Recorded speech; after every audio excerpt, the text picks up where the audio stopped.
Hello once again, Redonkulous Race fans. This is Ryunma.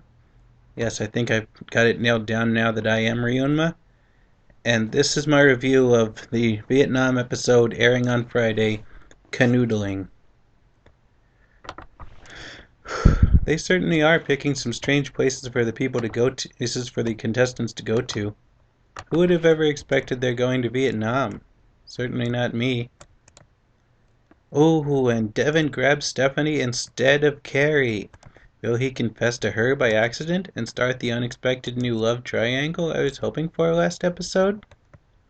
And naturally, this leads Carrie and Ryan to become closer too.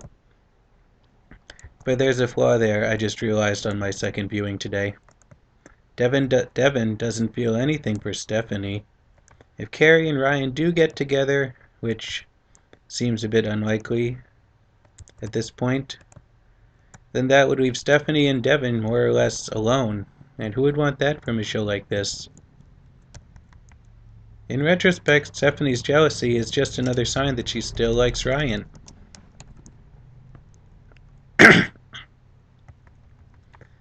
I'd have been willing this time around. I would have bet that the cadets would be the ones going home.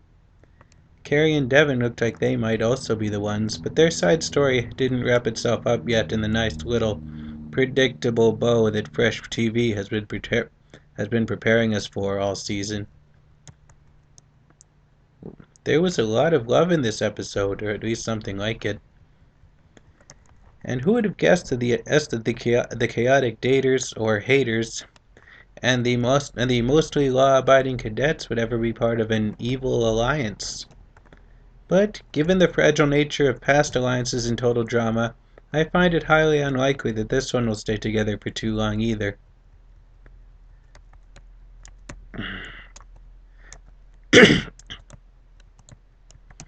I love how they defied our expectations in this episode by having the evil team's sabotage appear to work, but then having Brody Heimlich the crocodile to get their fish back, thereby negating it.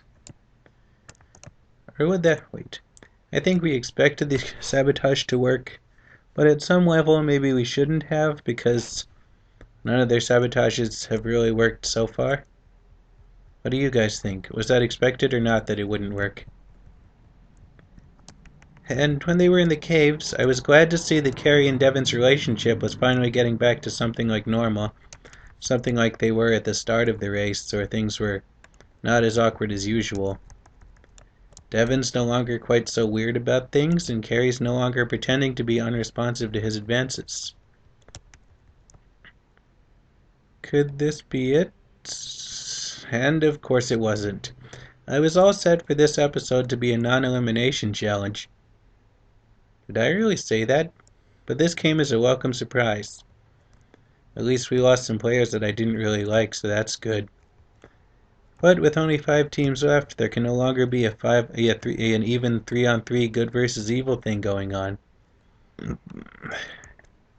Going by the Uverse description things, it seems that the series will be ending this Friday, and I will try to get a review of that done, of course, as soon as I can. Hard to believe it's almost over. Though I am glad to see them finally getting back into the 26-episode season that they started in TDI and more or less gave up on after the first bunch of challengers had been gone through and thoroughly played out.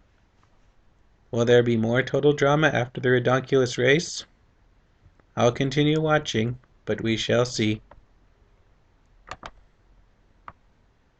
Boy, this wasn't a very long video at all. I apologize, but then again, I guess I just didn't have much to say about this episode. Trying to get the lighting right here. This will go off in a second, so I apologize for wasting your time. Thank you all for watching my videos, as always. And goodbye.